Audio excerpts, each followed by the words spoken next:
महाकुंभ में इतने लोग पहुंच गए हैं, इतने लोग पहुंच गए हैं कि सारे रिकॉर्ड टूट गए हैं। जी हां, महाकुंभ में 3.5 करोड़ लोगों ने और इससे भी ज्यादा लोगों ने, रात तक के और आंकड़े आएंगे।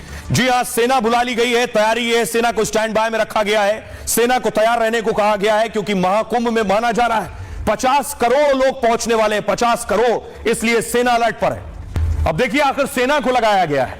आप समझ रहे हैं, देश की आबादी है 140 करोड़ और 50 करोड़ लोग कुंभ में पहुंचेंगे, तो सिर्फ 50,000 जवानों से संभव नहीं है। एक तरफ कुंभ चल रहा है, दूसरी तरफ सेना स्टैंड बाय पर है।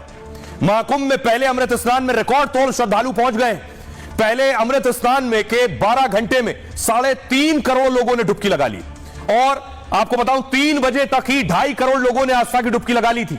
अमृत स्नान का यह आंकड़ा अभी और भी बढ़ सकता है। जूना अखाड़ा समेत सभी 13 अखाड़ों ने के संतों ने स्नान किया है। महाकुंभ के दूसरे दिन भी भारी भीड़ प्रयागराज में उमड़ी है। करीब 15 किलोमीटर के एरिया में श्रद्धालु ही श्रद्धालु नजर आ रहे हैं। हालत यह है, महाकुंभ मेले में लगातार भीड़ बढ़ती जा रही है। महाकुंभ की भीड़ देखकर आर्मी बुला ली गई है। सेना के जवानों को स्टैंड बाय में रखा गया है कि आप तैयार रहिए, क्योंकि यह लगातार भीड़ बढ़ती जा रही है। रेलवे स्टेशन में इतनी भीड़ है, बस अड्डों पर खचाखच भीड़ है। सीएम ऑफिस सहित सभी कंट्रोल रूम रेड अलर्ट पर है। DGP control room, home control room, chief minister office, ये सब, चीफ सेक्रेटरी ऑफिस, सभी इस वक्त रेड अलर्ट पर है। स्नान पूरी तरह शांतिपूर्ण तरीके से चल रहा है। ड्रोन, सीसीटीवी और अंडर वाटर ड्रोन से भी बाकायदा नजर रखी जा रही है। पानी में घोड़े पर जवानों को तैनात कर दिया गया है। गहरे पानी में कोई जाने ना पाए, ये जवान इसी पर नजर रख रहे हैं। मुख्यमंत्री योगी आदित्यनाथ हर घंटे महाकुंभ की निगरानी कर रहे हैं। गहरे पानी में कोई ना जाने पाए, जवान इस पर भी नजर बनाए हुए हैं। भारी भीड़ की वजह से आर्मी को भी स्टैंड बाय पर रखा गया है। हेलीकॉप्टर से पुष्पवर्षा हो रही है, ड्रोन से निगरानी हो रही है, और इनकी तैनाती मेला प्रशासन और राज्य सरकार की मदद से के लिए की गई है। फुल प्रूफ प्लान के साथ थल सेना और वायु सेना प्रयागराज में तैनात है। थल सेना के जिम्मे तीर्थयात्रियों की चिकित्सा व्यवस्था इस वक्त। प्रयागराज के वायु सेना के हाथों में प्रयागराज तक आने वाले सभी एयरक्राफ्ट की सेफ लैंडिंग है, क्योंकि विमानों से भी लोग पहुंच रहे हैं। प्रयागराज के मिलिट्री अस्पतालों में खास 50 बेड पूरी तरह से तैयार, और भारतीय सेना के विशेषज्ञ डॉक्टर स्थानीय प्रशासन की मदद कर रहे हैं। नागा साधुओं को लेकर कई तरह के सवाल मन में होते हैं। ये नागा साधु कौन होते हैं, कहां रहते हैं, कुंभ में दिखते हैं फिर कहां गायब हो जाते हैं? नागा साधु ही पहला अमृत स्नान क्यों करते हैं? नागा साधु ही आज सबसे पहले पहुंचे, सबसे पहले उन्होंने स्नान किया, आखिर क्यों? ये भाला त्रिशूल और तलवारों के साथ महाकुंभ में पहुंचते हैं। नागा साधु एक कुशल योद्धा की तरह होते हैं। मुगल काल में मुगल राजाओं ने कुंभ में खलल डालने की कोशिश की थी।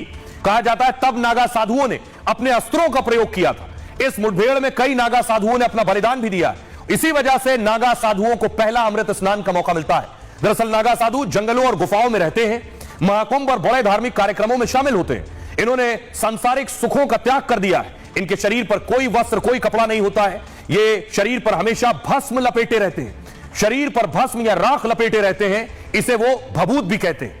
भस्म को बहुत पवित्र माना जाता है और इससे मानसिक शांति मिलती है। साथ ही नकारात्मकता भी दूर होती है और एक सकारात्मक शक्ति मिलती है। ये भगवान शिव से भी ताल्लुक रखती है। चिता की राख या धूनी की राख लपेटे रहते हैं ये लोग। भस्म नागा साधुओं को ठंड से बचाती है। कहते हैं भस्म शरीर पर एक इंसुलेटर का काम करती है।